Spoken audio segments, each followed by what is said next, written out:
Ladies and gentlemen, please welcome, in my opinion, one of the most talented but underrated boxing trainers the UK has to offer. It is Mr. Richie Sawyer. Richie, welcome to the show, my man. Hello, how you doing?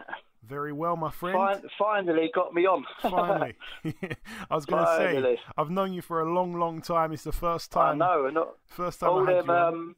All them podcasts you've done with Archie. You know, it's good. Thanks for having me on. It's all good. It's all good. Better late than never. But yeah, just for those who don't know, give our listeners a little bit of a backstory. Obviously, you've been training fighters for what, 20 years now? Yeah. So I think I was around about 20 years old. I walked back into the old club, Elton Boxing Club, and they were busy. And Steve Barrett at the time, the head trainer, asked me to help out, and then next thing you know, we're here. Loads of good memories back in the day. And that's when, a few years later we're starting, that's when a little 7-year-old Archie Sharp walked into the gym. Wow. Yeah, like I say. And and that's it. It just went on from there. And at what point did you, obviously you were helping out there at Eltham, at what point did you move into, like a space of your own, or more so a place that you could call home where you're training? Well, I got established as a trainer at Eltham, and then we got a bit busy. I moved out, and it was just a lot easier. We moved from Eltham to Body Shots, and we got a good, and I had an excellent junior squad at Body Shots with Archie, Albert Lee, Joe Smith, and loads of other talented kids up there, loads. And that was the club was run by Lee Wilkins, and it was me, Archie Dublin, a guy called Tony, and then Lee, we just went from there. Then the boys got old eventually, and they all moved on, and then I sort of walked away from boxing for a little bit. I think Archie Sharp himself had a little bit of time out, and then one day I bumped into Archie, and we thought, right, it's time to turn pro. And I think he's been a pro now for, what is it, 6-7 years, is he? Something like that, yeah, something like that. Yeah, so, I was training him since 7 years old up till now, basically. Yeah, it's all good. It went well. It's going very good. Absolutely.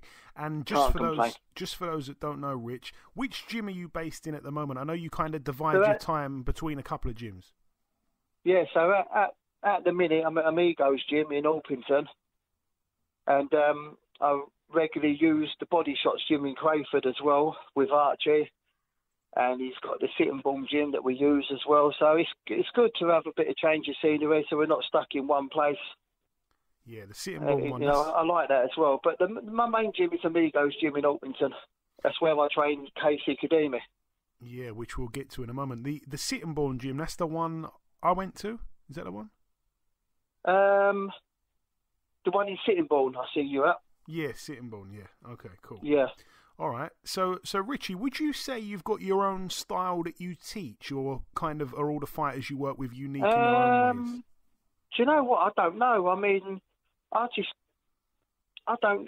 you know what? I don't know. I just get on and do what I know works, And I just took that from the amateurs into the pros, changed my style a little bit, because obviously the amateurs are different to the pros, the way they fight and everything. But it ain't just me, I have a lot of help.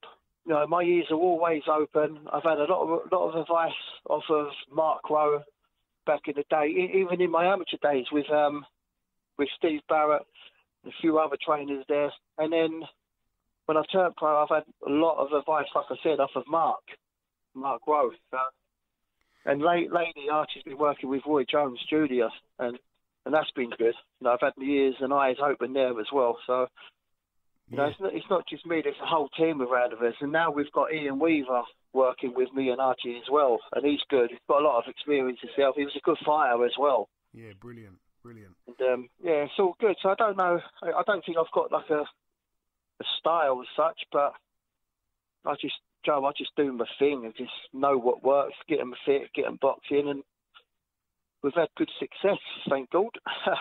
And you've trained, as you say, Archie for the better part of 20 years alone. Obviously, he was with you for a long time. He did leave you for a short time. I mean, as an amateur, he had 57 fights with 3 losses. I think he won six national titles, gold medals for the 3 nations, silver medals in the junior European.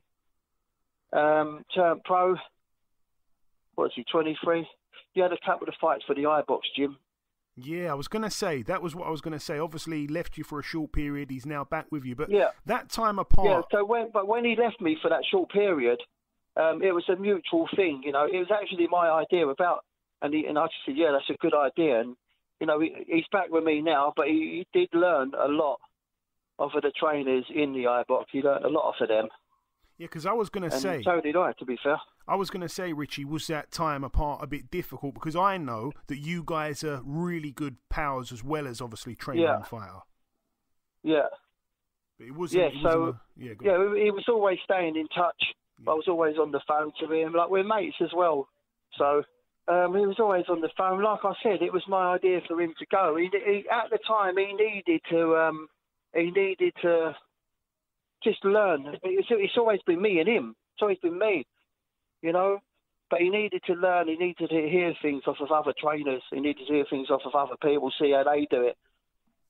And it worked. It's good, you know. You can't beat experience, and you can't get. He couldn't have had that experience all the time he was with me, if that makes sense.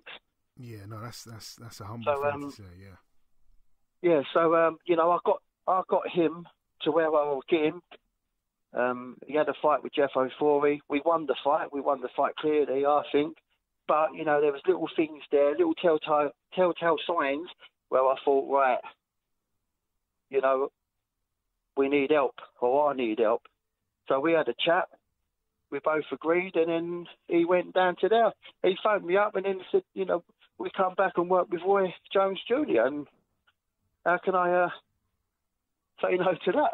Yeah, I was going to say, when he came on board, Roy Jones, I mean, what were your thoughts when that was first put to you, that you're going to be working alongside one of the best fighters ever? Oh, brilliant. My first thought was I'm going to learn even more. My first thought, like, you know, like, it's Roy Jones. I mean, he's probably arguably one of the best fighters we've seen in this day and age anyway. 100%. So, you know, like, having to hear what he was saying about coaching, mate, it's brilliant. You know, I get my pen and paper out and write things down, so it's good. Very good. And what's next for Archie, Rich? I know obviously it's been increasingly frustrating with the politics outside of the ring for him, but what do we know what's going to happen next? Yeah, at the minute we're still waiting. Like, Archie's happy. He's in a good place. He's training. He's back training now. He's just waiting. He'll get his shot, I'm sure of it, but we're just waiting to see what pans out, to be fair. And you've also got friend of the show, Casey Kadami, training under you. I think we had him on once before. He boxes for the IBO World title on the 27th of this month. Not long now at York Hall. Yeah, I'm really excited about that. How's he looking? What are we expecting? He's looking good, Joe. He's looking good. I'm excited for it. You know, this is a big thing. This is a big thing for me. It's the IBO World title. Big for me. It's big for Casey. And he's put the work in. That's great. So hopefully on the 27th he'll be a world champion. That'd be brilliant, mate. It'd be brilliant. I was just going to say as well, we're kind of whizzing through everything a bit quickly, but I wanted to say... No, it's all good, Joe. I'll take your time. I talk too much. I wanted to say, if you've got any words to wrap it up with, Rich, just to the listeners before we let you go. Like I say, known you for a long, long time now. It's great to finally get you on. Yeah, no, thanks for having me on. You should get on the phone more often. But no, it's all good. Look, Casey's fighting for, like we said, for the 27th for the IBO World title. Whoever wants the tickets, we're there. Tickets are still on sale.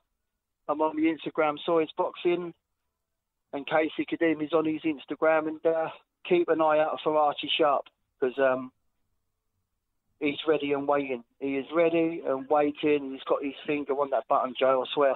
He's doing all right. Yeah, it's going to be a massive year for you and the team. As you say, there's Gonna be a Sawyer's big Boxing. year. Sawyer's Boxing on Instagram. Rich Sawyer Yep. 123 on Twitter as well for those that want to follow. Yep. Listen, Rich, it's been an absolute pleasure speaking with you, mate. Thanks for your time. Thanks for the phone call, Joe. Take care. Best of luck for the 27th at York Hall. We'll speak again soon. Thanks, Joe. Thank you very much, mate.